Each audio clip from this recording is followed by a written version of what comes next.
কখনো কেউ তোমাকে ছেড়ে চলে গিয়েছিল?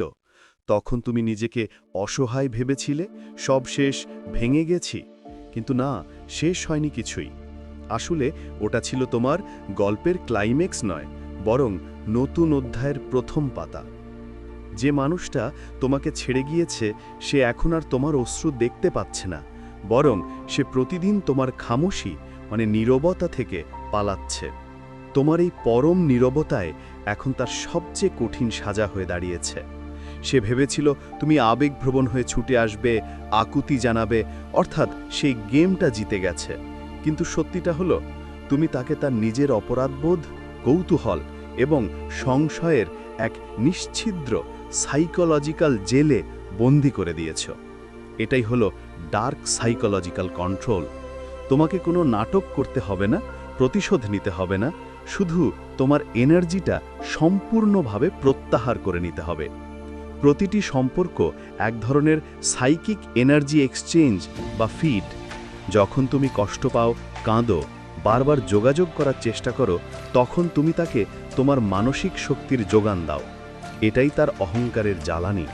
কিন্তু যখন তুমি থেমে যাও, যখন তুমি প্রতিক্রিয়া দেখানো বন্ধ করো এবং শান্ত হয়ে যাও, তখন সেই এনার্জি ফিডের রাস্তা চিরতরে বন্ধ হয়ে যায়।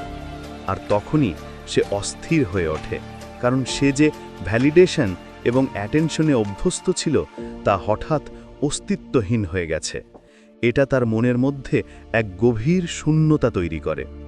সে বারবার তোমার দিকে টান অনুভব করতে শুরু করে, লুকিয়ে তোমার প্রোফাইল খোলে, তোমার নীরব স্ট্যাটাসগুলো বিশ্লেষণ করে, কিন্তু তার অহংকার ইগো তাকে যোগাযোগ করতে দেয় না। তার মনে তখন এই প্রশ্নগুলোই বিষাক্ত কাঁটার মতো বিঁধতে থাকে। ও কি এখন কাউকে পেয়ে গেছে? কেন ওর এত শান্তি? ও কি সত্যি সত্যি আমাকে ভুলে গেছে, নাকি এটা ভান? আমি কি একটা ভুল করে ফেললাম? এই প্রশ্নগুলোই তার মনের ভিতরের খাঁচা, যার চাবি তোমার হাতে। এবার সংযোজিত হোক স্টোইক দর্শন, স্টোইসিজম। একজন সত্যিকারের স্টোইক কখনো কাউকে তাড়া করে না, কারণ সে নিজের মূল্য বোঝে।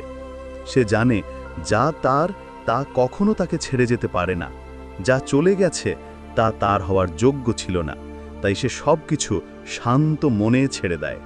সে নিজের স্থিতিশীলতা ইনার পিসকে সর্বোচ্চ অগ্রাধিকার দেয়।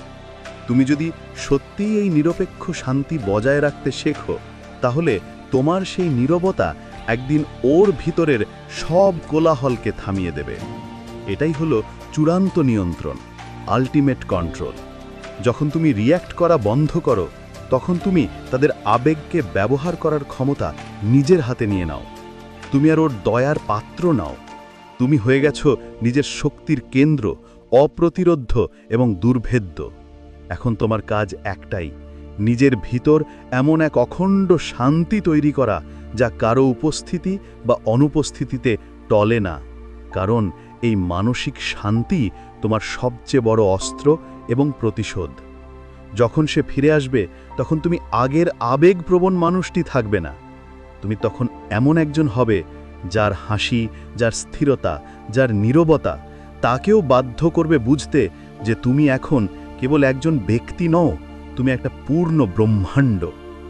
চূড়ান্ত শিক্ষা মনে রেখো, যে চলে যায় সে কেবল হারায়, আর যে এই পরিস্থিতিতে নিজেকে নতুন করে খুঁজে পায় সে সব কিছু জেতে।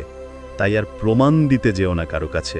তোমার কাজ শুধু একটাই, নিজের মানসিক এনার্জি, নিজের সময়, নিজের সম্মান এবং সবচেয়ে জরুরি নিজের শান্তি সব কিছু রক্ষা করা। কারণ যখন তুমি তোমার শান্তিকে রক্ষা করো, তখন ইউনিভার্স নিজে তোমার পাশে এসে দাঁড়ায়।